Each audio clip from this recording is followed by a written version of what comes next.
आदाब, good morning दोस्तों। बात करते करते मेरे ध्यान में आया कि अक्सर हम बात करते हैं कि ईश्वर की मार्ग पे कैसे चला जाए, ईश्वर को कैसे प्राप्त किया जाए। तो गीता को मैं अध्ययन कर रहा था। गीता में 3 मार्ग बताए हैं। एक मार्ग सांख्य मार्ग है और एक मार्ग योग का मार्ग है और तीसरा मार्ग जो बताया गया है वो भक्ति का मार्ग है। इन तीनों मार्गों में से, तीनों रास्तों में से कोई भी रास्ता हम अडॉप्ट करके अपने ईश्वरीय मंत्र को प्राप्त कर सकते हैं, ईश्वर की राह पे चल सकते हैं। अब सांख्य क्या है? सांख्य को अक्सर सांख्य योग के नाम से जाना जाता है। योग क्या है? योग इज मैथमेटिकल टर्म जिसका मतलब होता है प्लस, जोड़। योग 2 + 2 = 4। लिटरली योग का मतलब है addition. When we talk in the spiritual reference, that means getting connected with the spirit, with the God. ईश्वर से जो मिलन है उसको योग बोल देते हैं। तो सांख्य योग जिसको बोला गया है वो क्या है? सांख्य वो पथ है जिसमें हम ईश्वर को अपने अंदर तलाशते हैं, अपने ही अंदर तलाशते हैं, विद इन अवर सेल्फ। जैसे कि मैं पहले टॉक्स में भी बोलता आया हूं, आपसे बात करता आया हूं कि हम क्या हैं।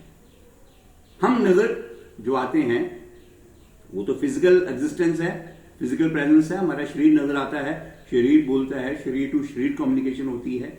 लेकिन ये शरीर किसी स्पिरिचुअल पावर, किसी सुपर नेचुरल पावर के सहारे इस पोजीशन में है कि ये कम्युनिकेट कर सके, ये बात कर सके। हम बात करते हैं क्योंकि हम जिंदा हैं। हम जिंदा हैं क्योंकि ईश्वरीय शक्ति हमें जिंदा रखे हुए है। वो ईश्वरीय शक्ति जो कि हमारे अंदर ही समाई हुई है, जो हमें जिंदा रखे हुए है, जिसको अलग अलग नाम से याद किया जाता है। उसको सोल भी कह देते हैं, उसको आप लाइफ एनर्जी भी कह सकते हो। वो हमारे अंदर समाई हुई वो एनर्जी जो हमें जिंदा रखे हुए है, वो ईश्वर का अंश है जो कि हमारे अंदर विराजमान है। तो सांख्य योग में हम अपने अंदर बैठे हुए ईश्वर को पहचानते हैं। हम यानी हमारी कॉन्शियस, अपनी पूरी शुद्ध बुद्ध में, अपनी पूरी कॉन्शियसनेस में अपने अंदर बैठी हुई उस ईश्वरीय शक्ति को पहचानना और उससे जुड़ना, उसके जरिए उस परम शांति को प्राप्त करना, शून्य तक पहुंचना। देखो, जब तक अपने अंदर विचार चलेंगे, जब तक अपना मन सक्रिय रहेगा, तब तक हम शून्य की तरफ नहीं जा सकते। अगर शून्य की यात्रा करनी है तो हमें शून्य की तरफ जाने के लिए अपने विचारों को स्थिर करना होगा, शांत करना होगा, विचारों से मुक्ति लेनी होगी। विचार मुक्त होने का जो साधन है, जो तरीका है, उसी को मेडिटेशन कहते हैं कि अपने अंदर जाते हुए, अपने अंदर बैठे हुए उस ईश्वर के, उस अल्लाह के, उस गॉड के, उस प्रभु के अंश को जो हमें जिंदा रखे हुए है, देखना, पहचानना। लिटरली हम अंदर जाएंगे तो हमें कुछ नजर नहीं आएगा। हमें नजर आएंगे क्या? हमारा डाइजेस्टिव सिस्टम, हमारा हार्ट, हमारा सर्कुलेटरी सिस्टम, हमारा नर्वस सिस्टम, हमारी हड्डियां, मांस, मज्जा, खून, ये नजर आएगा। लेकिन इन सब को अपनी जगह इंटैक्ट रखने वाली शक्ति जो कि लाइफ फोर्स है, जो हमें चला रही है, उस तक पहुंचना जो है वो मेडिटेशन का बेसिक ऑब्जेक्टिव है। और मेडिटेशन के जरिए शून्य की प्रैक्टिस करते हुए, मैंने पिछली अपने लेक्चर में आपको तरीका बताया था कि जिंदा जी रहते हुए अपनी डेथ को प्रैक्टिस करते हुए, जिसमें हम अपने डिजायर्स को रोक सकें, अपनी एग्जिस्टेंस को कंट्रोल कर सकें, अपनी अटैचमेंट्स को कंट्रोल कर सकें, अपनी थॉट्स को, अपनी हैपनिंग्स को निल कर सके, नल कर सके, जीरो कर सके, शून्य कर सके और एक परम शांत स्थिति को प्राप्त हो सके। उसको अचीव करना, that is the way to meditate and to go inside yourself to get connectivity with the God. ईश्वर से जुड़ने के, अल्लाह से जुड़ने का ये जो तरीका है इसको सांख्या मार्ग या सांख्या योग भी कहते हैं, जो कि सबसे इफेक्टिव तरीका है। जब हम प्रैक्टिस करते हैं तो धीरे धीरे हमारे अंदर समाई वो शक्ति हमें एक ज्योति स्वरूप नजर आना शुरू हो जाती है। हमारे अंदर एक रोशनी, एक जलती हुई ज्योत को हम महसूस करते हैं, जो कि हमारे शरीर से पृथक है, जो हमसे भी पृथक है, जो कि थर्ड आइडेंटिटी है, जो कि हमारी रचना का मेजर कॉन्स्टिट्यूशन है। उसको पहचानने को ही सांख्य कहते हैं। और उस सांख्य योग के जरिए हम परम शांति को, हम मोक्ष की स्थिति को अनुभव कर सकते हैं, प्रैक्टिस कर सकते हैं और अपने एक परम शांति के स्थिति को पहुंच सकते हैं, अचीव कर सकते हैं। दोस्तों, दूसरा जो मार्ग है वो है योग का। योग मैंने प्रैक्टिकली जुड़ने का, जो कि एक बाहरमुखी, जो सांख्य है वो भीतरमुखी, अंतर्मुखी तरीका है, और जो योग है वो बाहरमुखी तरीका है, बाहरमुखी मार्ग है। बाहरमुखी मार्ग का मतलब ईश्वर को अपने से बाहर देखना, ब्रह्म में देखना। अहम ब्रह्मास्मि, मैं ही ब्रह्म हूं, ऐसा समझ के ईश्वर से योग करना, कनेक्टिविटी बनाना, ये जो मार्ग है इसको योग मार्ग कहते हैं। इसी में कर्म योग आ जाता है कि हम जो कार्य करते हैं अपने जिंदा रहने के लिए, अपने जीवन को बिताने के लिए, अपनी जिंदगी को जीने के लिए, जो भी हम करते हैं, जो हमारी रोज की कार्यशाला है, बिजनेस करना, व्यापार करना, नौकरी करना, जो कुछ भी हम करते हैं या करते रहे हैं या पहले करते रहे हैं या अब करते हैं, जो कुछ भी हम करते हैं वो सारा एक कार्य शैली है जो कि हमें कर्म योग की तरफ ले जाता है। लेकिन कर्म योग में अक्सर मौके मिलते हैं हमें पथ भ्रष्ट होने के, हमें अपने इखलाक से गिरने से, हमें पाप की तरफ प्रेरित होने के बहुत मौके मिलते हैं। हम अपनी नजर के जरिए, अपनी सोच के जरिए, अपनी जुबान के जरिए, अपने एक्शंस के जरिए, अपनी कामनाओं के जरिए, अपनी लालच के जरिए, अपनी वासनाओं के जरिए, अपनी जो डिजायर्स हैं, डिजायर्स, अटैचमेंट्स, ये सब हमें थोड़ा गुमराह कर सकती हैं। और इन चीजों को कंट्रोल करते हुए, अपने कर्मों को सदकर्मों में बदलते हुए, सदकर्म करते हुए, अच्छे कर्म करते हुए जो हम बाहर से एफर्ट करते हैं, उसको हम योग या कर्म योग कहते हैं।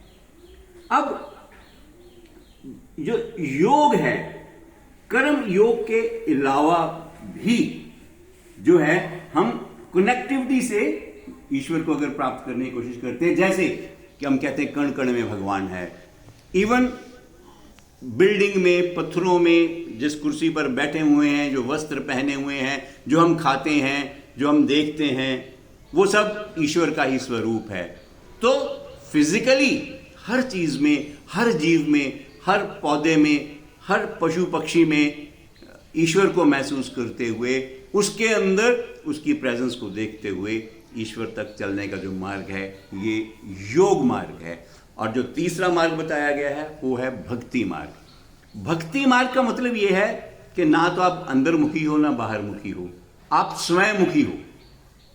अपने में और ईश्वर में एक ऐसा बंधन जोड़ना जो कि किसी और बंधन से उसके ऊपर कोई असर ना हो, जैसे कि मीरा ने कृष्ण से जोड़ा, उसने भक्ति मार्ग के जरिए ईश्वर की प्राप्ति की।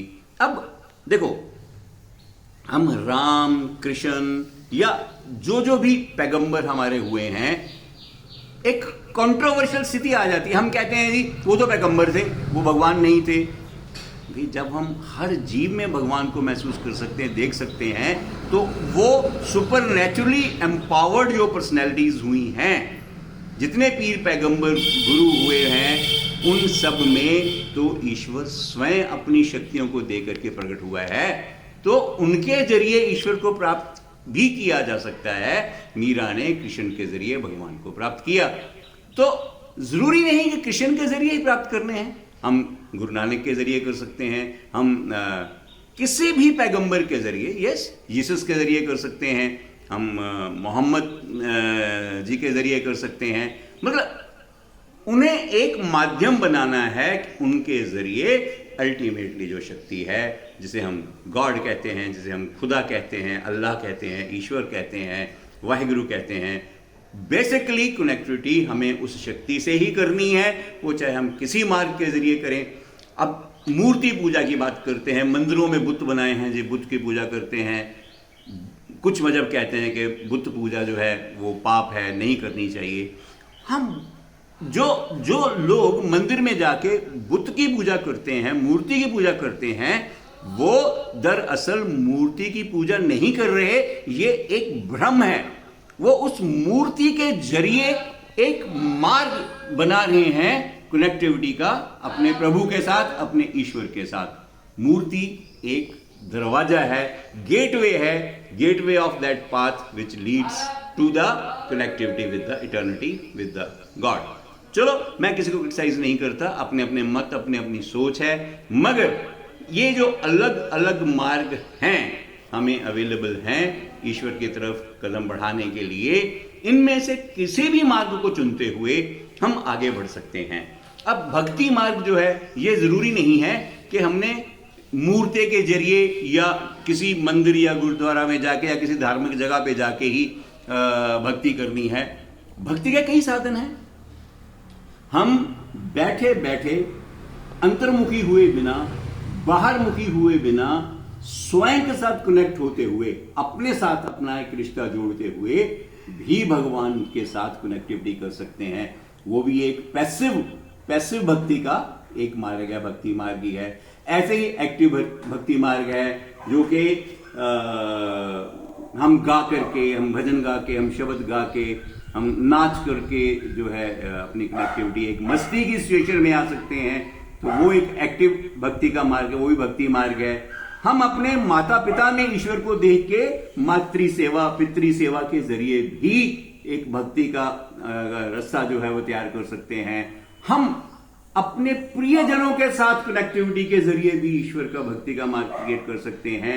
एक पति पत्नी आपस में भगवान को देखते हुए, एक दूसरे के साथ प्रेम करते हुए भी भक्ति मार्ग का अनुसरण कर सकते हैं। तो ये अलग अलग मार्ग हैं, मंजिल एक ही है, जहां पहुंचना है वो ईश्वर भी एक ही है, वो पावर भी एक ही है। मेरे भाई, उसे अल्लाह के नाम से याद करो, उसे वाहिगुरु के नाम से याद करो, उसे गॉड के नाम से प्यार करो, या ईश्वर कहो या राम कहो, कुछ भी कहो भैया, है तो एक ही, वो एक ही है जिसने एक ही सूरज बनाया है हमें रोशनी देने के लिए, जिसने एक ही रूप लिया है जल का हम सब की प्यास बुझाने के लिए, जिसने भोजन का रूप लिया है हम सब का पेट भरने के लिए। वो एक ही शक्ति है जिस तक पहुंचना है। रास्ते अलग अलग हैं, चाहो तो आप दाढ़ी बढ़ा के उसकी पूजा कर लो, चाहो तो पगड़ी बांध के कर लो, चाहो तो जैसे आप हो वैसे कर लो। ये तो एक मार्ग की पहचान है अलग अलग मार्गों की, लेकिन पहुंचना एक ही जगह है, वो सत्य, परम सत्य ईश्वर जो कि हमेशा से सत्य रहा है। हे सत्य, हे शिव, हे सनातन, तुझे मेरा बार बार प्रणाम है। दोस्तों, इसी के साथ मैं आज की प्रेजेंटेशन खत्म करता हूं। आपको ईश्वर करे कि आप अपने मंतव्य में, अपने मंजिल तक पहुंच सके और कामयाब हो सके। God bless you and good day.